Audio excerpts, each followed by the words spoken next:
I know The Dark Crystal is technically not a Muppet movie, but it's made by Jim Henson and it has some of the same techniques as the Muppet, so I'm considering this a Muppet review. So today we're going to be reviewing, well, The Dark Crystal from 1982, a pet project of Jim Henson.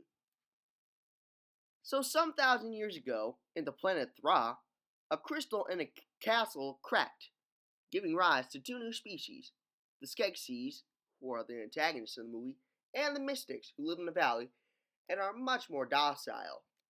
Then we focus on a male gelfling named Jen, who is the last of his kind after the Skeksis cruelly slaughtered his clan. Then he visits his master, who's dying, and tells him about the broken shard, and if he doesn't get it by the time the three suns of the planet collide, the Skeksis will rule forever. Around the same time, the Emperor dies, and so the Chamberlain and the General fight it out to be the next Emperor. Unfortunately for the Chamberlain, the General messes him up, so the former gets banished. Then, the Skeksis find out about Jen's existence, so they send out these spider things called Garthams after him. I'm not gonna lie, they look a little bit like Meganulon.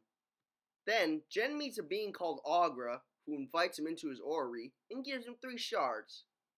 Jen has the wise decision to play his flute and see which shard responds to that one. Unfortunately, the Garthams attack, and so Jen is forced to flee, but Aughra unfortunately gets captured. The next morning, Jen comes across a dog-like thing called Fizzgig, who looks like the critters, and his owner, Kira, a fellow gelfling. And somehow they could read each other's minds through a thing called dream fasting, but I'm not going to question it. Oh, and guys, look at this scene.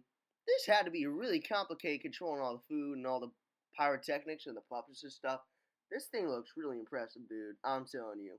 Kira takes Jen to stay with the Podlings.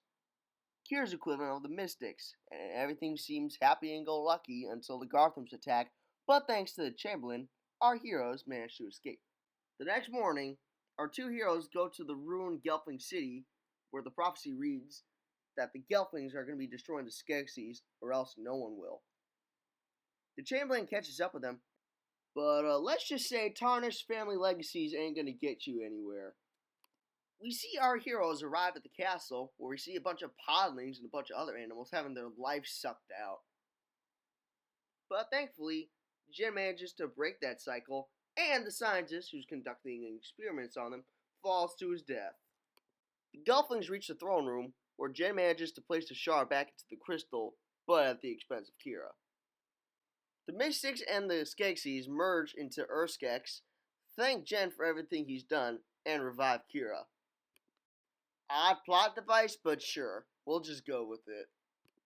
Overall, it has great puppetry, great characters, and a great story. Overall, I'm giving this 1 an 8 out of 10. It's not as good as the Muppet movies, but for what it is, it's pretty good.